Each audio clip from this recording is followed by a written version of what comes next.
You can feel it sitting next to Dee Dee McGee in her car. I'm so excited. I hadn't seen him since he's been in there, so it's been about, 3 weeks since he's been here? She's on her way to see her husband at Pontchartrain Healthcare Center, a nursing home in Mandeville. That's my heart, my best friend. Married for 20 years. You know how most people say I got a sweet husband? No, my husband is sweet, baby. He's a good man. He deserves a whole lot better than what he's getting. Dee Dee has her own photography business. While they're difficult to look at, her photos tell her husband Joe's story. The 83-year-old hurt his heel this spring. He's a diabetic, so the bruise turned into an infected sore. She says Joe had surgery on it and ended up at Forest Manor Nursing and Rehabilitation in Covington to get help walking on the foot again. A few weeks into his time there, a nurse called Dee Dee. At this time, he was telling me, your husband is in such poor health, this, that, and the other.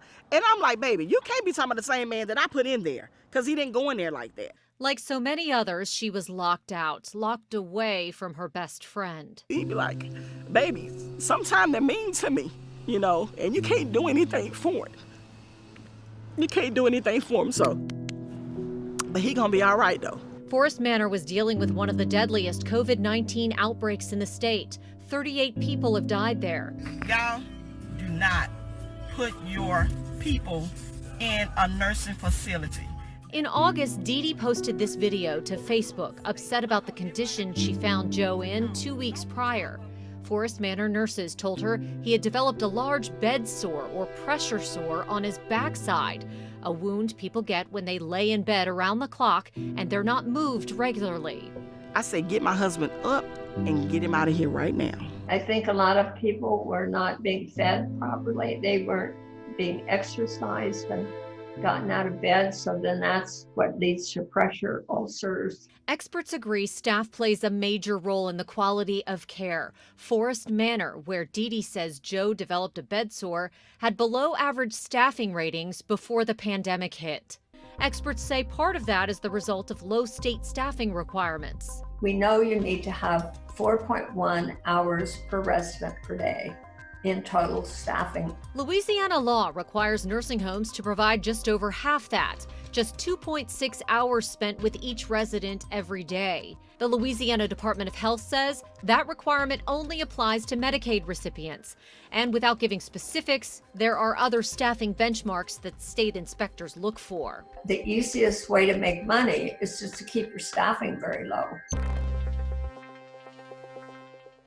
Your tax dollars, Medicare and state Medicaid, are the largest source of income for nursing homes. Right now, Forest Manor has the highest Medicaid reimbursement rate of any nursing home in the state. Still, the nursing home industry has long said their regular Medicaid reimbursement rates don't come close to covering the total cost of care for their residents. Advocates say it would be better for some residents and cheaper for taxpayers if more nursing home residents could stay home.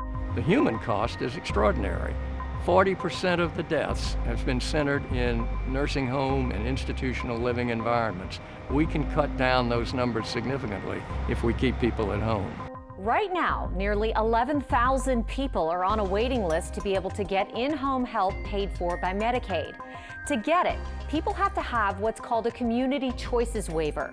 The state only grants a limited number of them, which is why there's a waiting list.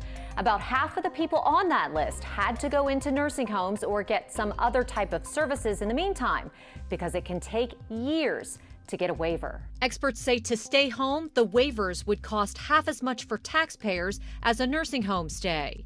Ultimately, the governor controls how many waivers there are in the state budget. Last year, LDH added 500 more. Governor Edwards' press secretary says he has worked hard to get 16,000 people off the wait list over the last 4 years, with many of them getting alternative services. But 11,000 are still on it. Before COVID, when I was trying to pass the law, it was really quality of life. I felt simply that if someone was well enough and was of a mind to want to stay home, they should be allowed to stay home. After COVID went through Louisiana nursing homes with such deadly force, killing 2,454 residents so far, it can be a life and death decision. You're scared to leave your loved one in places like that now because you don't know what's going to happen to them. Our nursing home system has been entrenched in Louisiana law, even the Louisiana Constitution, with the help of the state's powerful nursing home lobby. Why are nursing homes so powerful in Baton Rouge? Well, it's simple one-word answer, and that's money. They're big campaign contributors, and former Republican State Senator Conrad Appel says that gets them access. The law that I tried to change, which was a law that mandates that Medicaid folks can't get services unless they go in nursing homes, was defeated, and I felt very comfortable when I say it was defeated because of the influence of nursing home owners and associations. It's a delicate balance between having enough nursing home beds for those who really need them and finding alternative care for those who don't. Nursing home advocates have continued to push for more help through the pandemic from the federal government. We tried repeatedly to speak with the owners of Forest Manor and its administrator to get their perspective on this story, but they declined to comment or didn't return our calls and emails. Mama did it. Sheila Pierce struggled with COVID symptoms for a week at Forest Manor before she was sent to the hospital and tested positive. Her daughter says she had a roommate during that time. She was Forest Manor's first COVID death on April 5th. Vanita Hoffer died Easter Sunday, April 12th. Joy Thomas died May 5th. All three families, along with Carolyn Fowler's and Thomas Zenko's, reached out to us concerned about how COVID-19 was handled, questioning decisions made by administrators, why frontline heroes had been pushed beyond their limits as COVID sent a staffing shortage into a crisis. Others have applauded the home's scramble to access testing in short supply, hunting for personal protective gear once Forest Manor's supply ran short. Kindness shown by nurses and staff filling in for loved ones who were locked out. We are there with you in spirit.